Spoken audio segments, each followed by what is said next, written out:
Gagala muna ang mga person na ito at syempre habang nasa biyahe pa lang kami, nag-iisip na kami kung saan ba kami manananghalian kasi tanghali na at gutom na ang mga person na ito. At dito nga ay napagdesisyon na namin na dito kumain sa Sea Salt sa third floor food court ng SM North, The Block.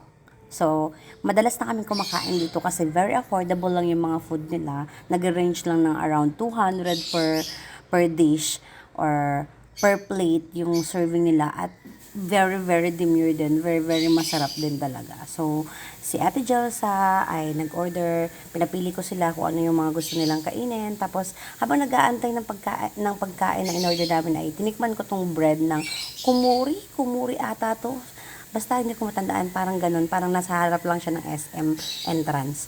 Tapos, ito na yung mga dish natin sa salmon belly soy, Korean fish may ganon, fish fillet, medyo malambot na yung fish nung sinerve sa amin. So, medyo, ayun, tuna lumpia, malansa. Pero, okay na rin. Pwede na yan. Tapos, ayun, kumain na rin kami. Very, very masarap. Ito, grabe yung serving nagulat kami. Akala ko isa lang. Pero dalawa pala yun. Hindi ko rin kasi napansin sa picture. Pero gustong-gusto ni Kuya na ubos niya. Nag-share kami. Si Ate Jel sa laging fish and fries ang order niya dyan sa Sea Salt. Tapos nag-order na rin ako ng juice. Napakasarap, lalo yung grapefruit. Naku, ang sarap nun. Kaso nga lang, nung time na yun is hindi siya available. So, nag-try ako ng iba na.